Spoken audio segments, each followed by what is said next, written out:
Assalamualaikum warahmatullahi wabarakatuh. Ketemu lagi dengan pembelajaran PKN dengan Ibu Elis Henda Nugraha, guru PPKN kelas 7. Walaupun kita belum bertemu secara tatap muka, hanya Ibu harapkan kalian tetap semangat untuk selalu belajar dengan semangat di rumah dan menerapkan protokol kesehatan.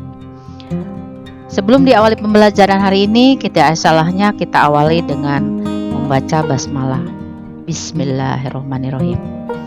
Pada hari ini kita akan membahas mengenai bab 2, norma dan keadilan. Di norma keadilan ini ada beberapa hal yang akan kita bahas. Ada peta konsep dalam pembelajaran hari ini. Norma keadilan yang pertama kita akan bahas mengenai norma dalam kehidupan bermasyarakat. Yang keduanya arti penting norma dalam mewujudkan keadilan. Yang ketiganya perilaku sesuai dengan norma dalam kehidupan sehari-hari. Sebenarnya dalam aturan kita pertemuan yang normal itu kita 3 kali pertemuan. Tetapi tidak ada salahnya kita lihat situasi dan kondisi. Tetapi tetap semangat, tetap kalian mau belajar ya, walaupun dalam keadaan kalian belajar di rumah. Kita lihat tujuan pembelajarannya ada beberapa hal sampai 13. Yang pertama, setelah mengikuti proses pembelajaran hari ini diharapkan kalian memahami, menerapkannya mengenai aturan yang berlaku dalam bertingkah laku. Selalu bersyukur atas keberadaan norma dan kehidupan masyarakat berbangsa dan bernegara. Menyadari pentingnya penegakan hukum untuk kehidupan berbangsa, bermasyarakat, berbangsa, dan bernegara. Mendukung proses penegakan hukum yang selanjutnya terlibat aktif dalam penegakan tata tertib sekolah. Selanjutnya, mendeskripsikan pengertian dan macam-macam norma. Mendeskripsikan macam-macam norma dalam kehidupan bermasyarakat, berbangsa, bernegara. Menunjukkan perilaku sesuai dengan norma. Menunjukkan macam-macam keadilan, menganalisis pentingnya norma hukum dalam kehidupan bermasyarakat, berbangsa, bernegara, menyajikan hasil telaah pengertian dan macam-macam norma, menyajikan hasil telaah arti penting norma dalam kehidupan berbangsa, bernegara, mempraktekkan perilaku mentaati norma dalam lingkungan sekolah. Kita langsung ke pengertian norma. Norma adalah kata norma berasal dari bahasa Belanda, yaitu norm, yang berarti pokok kaidah, patokan, pedoman. Dalam kamus hukum umum, kata norma atau norm diberikan pengertian sebagai kaidah yang menjadi petunjuk, pedoman bagi seseorang untuk berbuat atau tidak berbuat, untuk bertingkah laku dalam lingkungan masyarakatnya. Norma adalah bentuk nyata dari nilai-nilai sosial di dalam masyarakat yang berbudaya, memiliki aturan-aturan dan kaidah-kaidah, baik yang tertulis ataupun tidak. Norma-norma ini mengatur kehidupan manusia dalam bermasyarakat. Di dalam norma-norma terkandung aturan petunjuk kehidupan mengenai benar dan salah, baik ataupun buruk, pantas ataupun tidak pantas, yang harus ditaati oleh warga masyarakat. Jika norma itu dilanggar, si pelanggar akan terkena sanksi. Sudah jelas, jika norma itu dilanggar, si pelanggar akan terkena sanksi. Ketentuan tersebut mengikat bagi semua manusia yang hidup dalam lingkungan yang berlakunya norma tersebut. Dalam arti setiap orang hidup dalam lingkungan, berlakunya lingkungan tersebut harus mentaatinya. Di balik ketentuan tersebut ada nilai yang menjadi landasan bertingkah laku bagi manusia. Oleh karena itu, norma merupakan unsur luar dari masyarakat, sedangkan nilai merupakan unsur dalam atau unsur kejiwaan di balik ketentuan yang berlaku yang mengatur tingkah laku tersebut. Macam-macam norma kesusilaan, norma kesopanan, norma agama, norma hukum. Nah, kita lihat, kita jabarkan, kita uraikan satu-satu mengenai norma. Norma kesusilaan yaitu peraturan hidup yang berlaku dari hati nurani manusia. Norma susila menentukan mana yang baik dan mana yang buruk. Norma susila yang mendorong manusia untuk kebaikan akhlak pribadinya. Norma susila melarang manusia untuk berbuat tidak baik, karena bertentangan dengan hati nurani setiap manusia yang normal. Norma kesopanan yaitu ketentuan hidup yang berasal dari pergaulan dalam masyarakat. Dasar dari norma kesopanan adalah kepantasan. Dasar dari norma kesopanan adalah kepantasan, kebiasaan, dan kepatutan yang berlaku di masyarakat. Norma kesopanan sering dinamakan norma sopan santun, tata krama, atau adat istiadat. Norma sopan santun yang aktual dan khas berbeda antara masyarakat yang satu dengan yang lainnya. Norma agama yaitu ketentuan hidup yang berasal dari Tuhan Yang Maha Esa, yang isinya berupa larangan, perintah-perintah, ajaran. Norma agama berasal dari wahyu Tuhan yang mempunyai nilai yang fundamental. Norma agama mewarnai berbagai norma yang lainnya. Apakah itu norma susila, norma kesopanan, atau norma hukum. Norma hukum yaitu ketentuan yang dibuat oleh pejabat yang berwenang yang mempunyai sifat memaksa, melindungi kepentingan manusia dalam pergaulan hidup di masyarakat dan mengatur tata tertib kehidupan bermasyarakat. Kita lihat di sini contoh-contohnya. Contoh perilaku dalam norma. Contoh perilaku norma kesusilaan. Jangan mencuri barang milik orang lain. Jangan membunuh sesama manusia. Hormatilah sesamamu, bersikaplah jujur. Jangan pada saat ujian kalian coba-coba mencontek. Contoh perilaku kesopanan. Yang muda harus menghormati yang lebih tua. Berangkat ke sekolah harus berpamitan dengan orang tua terlebih dahulu. Memakai pakaian pantas kalaupun ke sekolah, karena mengikuti pelajaran di sekolah. Jangan meludah di kelas. Tidak berbicara kasar kepada orang lain. Berjabat tangan atau salim apabila bertemu guru atau yang lebih tua. Ini keadaan normal.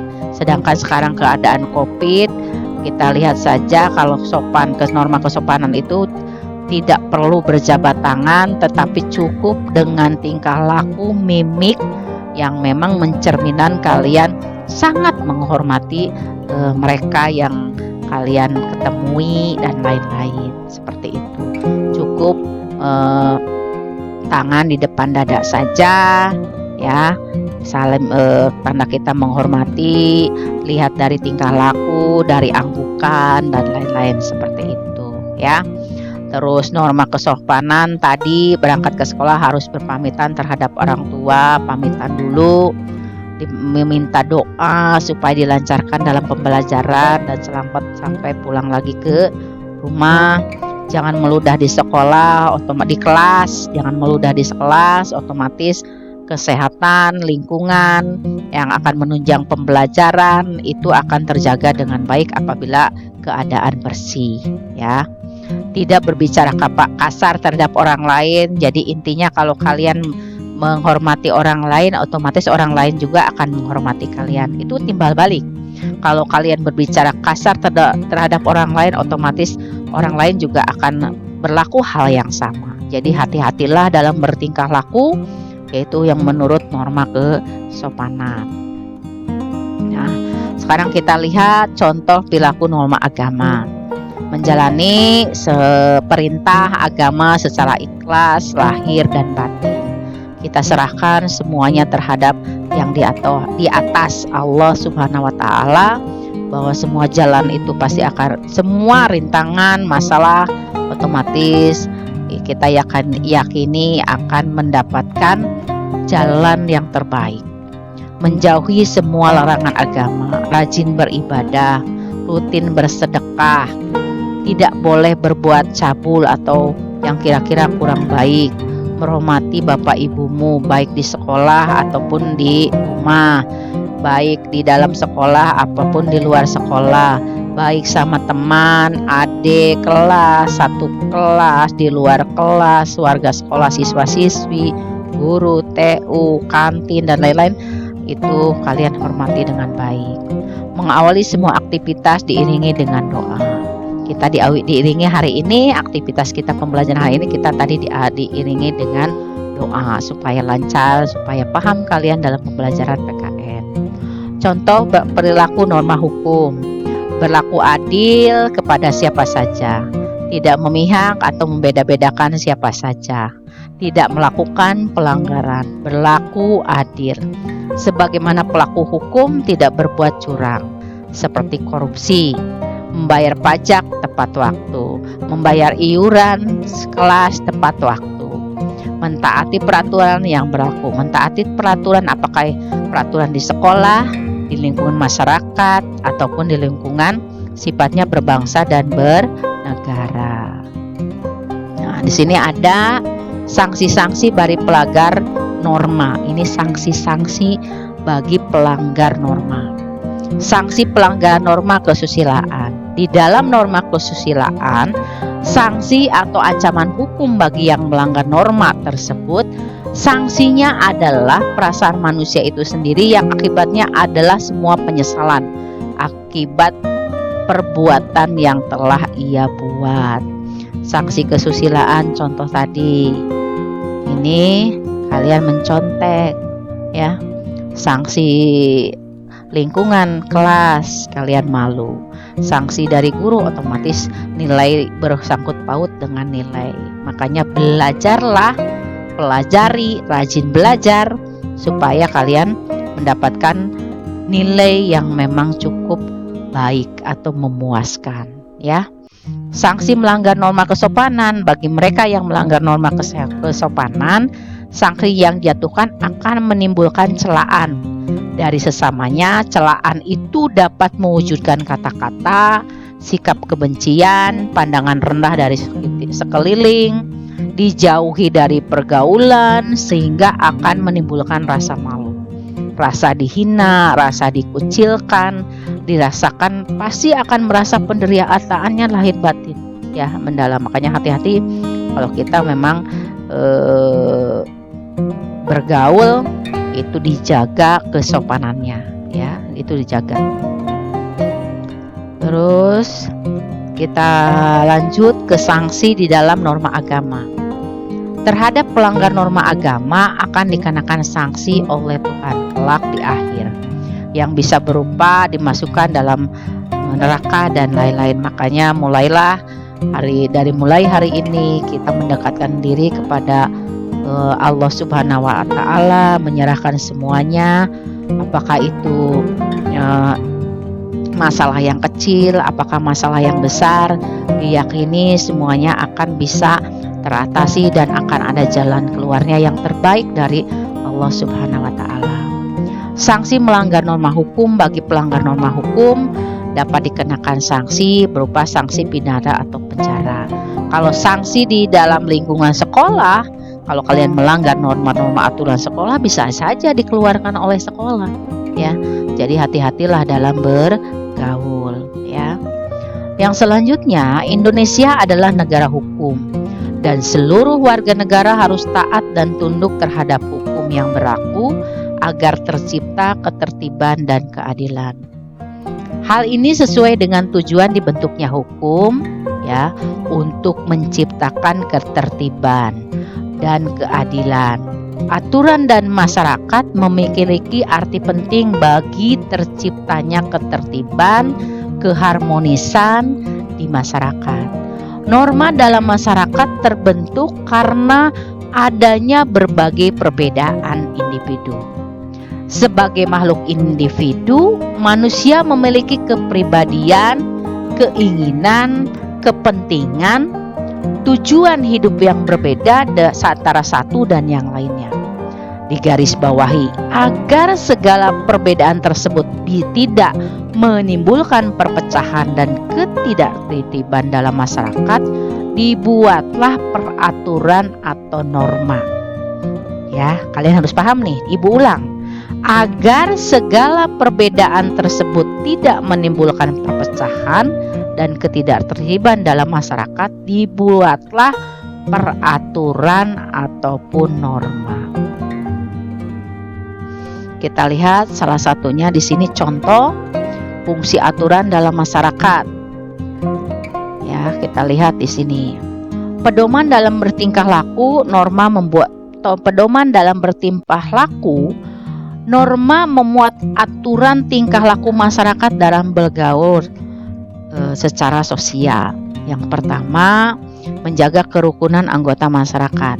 Norma mengatur agar perbedaan dalam masyarakat tidak menimbulkan kekacauan atau ketidaktertiban.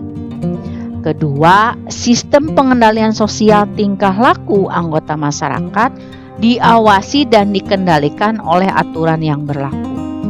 Yang ketiga, dalam kehidupan sosial pastilah ada norma yang mengatur kehidupan tersebut. Sebagai makhluk sosial, manusia lahir, berkembang, dan meninggal dalam masyarakat. Setiap individu berinteraksi, individu yang satu dengan yang lainnya, antara individu yang satu dengan kelompok yang lainnya.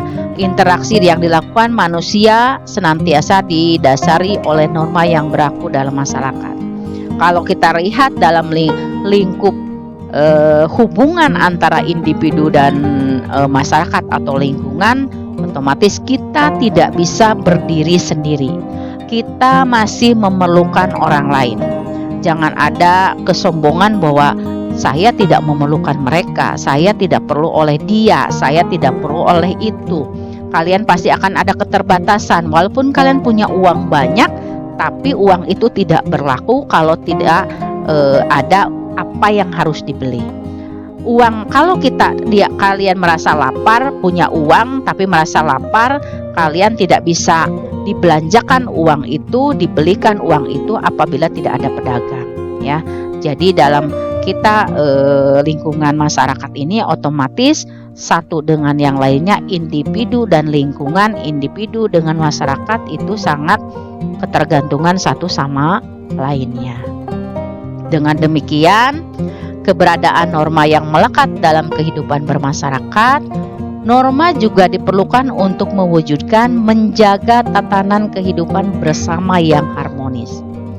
Tanpa adanya norma, maka akan terjadi ketidakaturan dalam kehidupan bermasyarakat. Dalam hidup bernegara diatur dengan norma hukum yang berbeda dengan norma-norma yang lain.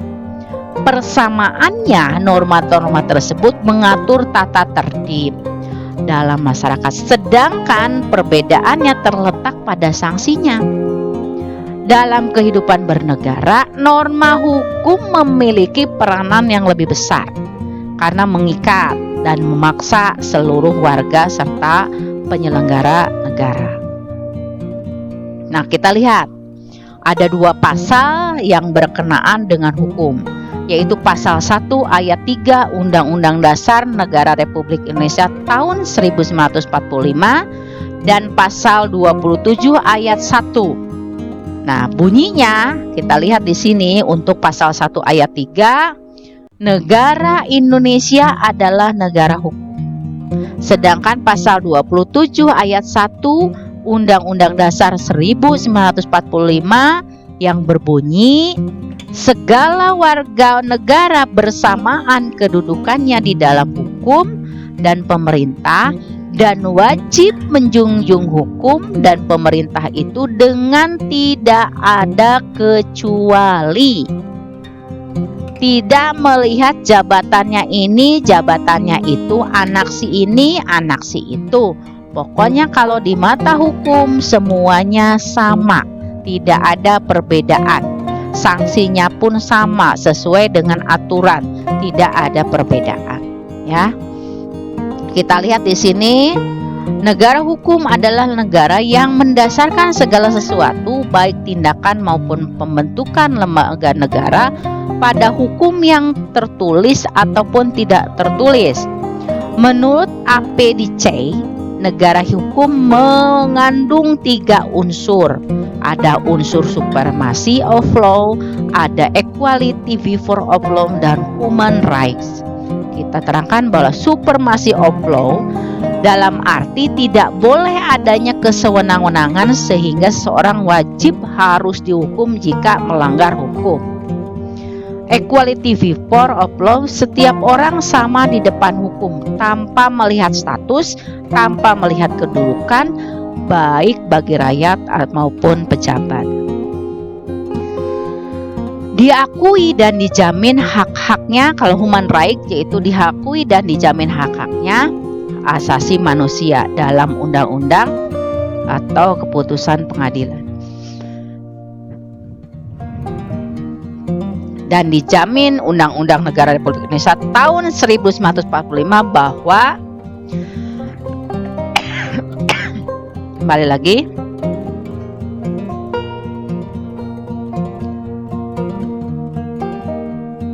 pasal 1 ayat 3 Undang-Undang Negara Republik Indonesia tahun 1945 menyatakan bahwa negara Indonesia adalah negara hukum. Sedangkan pasal 27 ayat 1 yang berbunyi, segala warga negara bersamaan dengan kedudukannya di dalam hukum dan pemerintahan dan wajib menjunjung hukum dalam pemerintahan itu dengan tidak ada kecuali. Ini pengertian hukum, negara yang mendasarkan segala sesuatu baik tidaknya maupun membentuk lembaga negara pada hukum tertulis atau tidak tertulis. Menurut APDC, negara hukum mengandung 3 unsur, yaitu supremacy of law, equality of before of law, human rights. Kalau supremacy of law dalam arti tidak boleh adanya kesewenang-wenangan sehingga seorang warga harus dihukum jika melanggar hukum. Equality before of law, setiap orang sama di depan hukum tanpa melihat status dan kedudukannya baik bagi rakyat maupun pejabat. Sedangkan human rights diakui dan dijaminnya hak asasi manusia dalam undang-undang atau keputusan pengadilan. Secara garis besar, fungsi norma hukum adalah sebagai berikut. 1. Fungsi hukum memberikan pengesahan legitimasi terhadap apa yang berlaku dalam masyarakat. 2. Fungsi hukum sebagai alat rekayasa masyarakat. 3. Fungsi hukum sebagai sarana pembentuk masyarakat khusus sarana pembangunan. 4. Fungsi hukum sebagai senjata dalam konflik sosial. Nah, sekarang lihat di sini mengenai nilai-nilai keadilan harus terwujud dalam kehidupan bersama adalah sebagai berikut. Jadi nilai-nilai keadilan harus terwujud dalam kehidupan bersama. Ada 3 keadilan. Yang pertama keadilan distributif, yang kedua keadilan legal, yang ketiga keadilan komunikatif. Keadilan distributif yaitu suatu hubungan keadilan antara negara terhadap warganya dalam arti pihak negara yang wajib mematuhi keadilan dalam bentuk keadilan, membagi dalam bentuk kesejahteraan, bantuan, subsidi, kesempatan hidup bersama yang didasari atas hak dan kewajiban. Contoh, seorang karyawan yang telah bekerja puluhan tahun, maka dia pantas mendapatkan gaji, pangkat, dan jabatan. Seseorang yang belajar dengan rajin dan giat, makanya seorang itu berhak dan wajib berhak mendapatkan nilai yang memang sesuai dengan apa yang dia dapatkan. Terus keadilan legal, yaitu hubungan keadilan antara negara terhadap negara dan pihak negara. Hubungan keadilan antara warga negara terhadap negara dan pihak warga dengan nilai-nilai keadilan harus terwujud dalam kehidupan bersama adalah sebagai berikut. Ada nilai distributif, nilai legal, dan nilai komunikatif. Nilai distributif yaitu suatu hubungan keadilan antara negara terhadap warganya dalam pihak negara yang wajib memenuhi keadilan dalam bentuk keadilan membagi, dalam bentuk kesejahteraan, bantuan, subsidi, dan lain-lain. Sedangkan keadilan legal yaitu hubungan keadilan antara warga negara dan pihak warga negara wajib memenuhi keadilan dalam bentuk mentaati peraturan perundang-undangan yang berlaku. Contohnya, semua pengendara kendaraan bermotor wajib mentaati rambu-rambu lalu lintas. Keadilan komunikatif yaitu suatu hubungan keadilan antara warga satu dengan yang lainnya secara timbal balik. Kita lihat ini, dijatuhkannya hukuman secara ilmiah mempunyai dasar pembenarannya untuk kepentingan sebagai berikut. 1. Membalas atas kesalahan. Penjeraan baik yang bersifat umum ataupun pelaku. Rehabilitasi, menyebabkan tidak dapat lagi melakukan kesalahan. Mengisolasi pelaku untuk pencegahan melalui melakukan lagi kesalahan yang membahayakan orang lain. Mengisolasi pelaku untuk mencegah melakukan lagi kesalahan yang membahayakan orang lain. Nah, kita lihat kesimpulan dari kesemuanya bahwa norma hukum memiliki sifat yang mengatur. Norma hukum memiliki sifat yang mengatur dan memaksa dengan tujuan untuk menciptakan keadilan dalam kehidupan bermasyarakat, berbangsa, dan bernegara. Keadilan diwujudkan dengan terlindunginya hak-hak warga negara dan adanya hukum yang tegas dan nyata terhadap anggota masyarakat yang melanggar norma hukum. Demi tegaknya keadilan, anggota masyarakat yang melanggar norma hukum harus dihukum. Demi keadilan, siswa-siswi yang melanggar tata tertib sekolah akan dikenakan sanksi. Itu contohnya. Anggota masyarakat yang melanggar norma hukum harus dihukum karena berbuat yang dilakukan telah merugikan dan merampas hak-hak orang anggota masyarakat lain. Nah, Ibu harapan ini dicamkan, benar-benar dipelajari, tetap semangat belajar di rumah. Terima kasih atas pembelajaran hari ini. Mudah-mudahan semangat. Kalian mau belajar terus, semangat terus walaupun di rumah. Jangan lupa tugas-tugas yang dari Ibu dan yang belum ulangan kemarin di bab 1 masih bisa menyusul. Terima kasih. Kita tutup pembelajaran hari ini dengan membaca hamdalah. Alhamdulillah. Terima kasih, selamat belajar. Wassalamualaikum warahmatullahi wabarakatuh.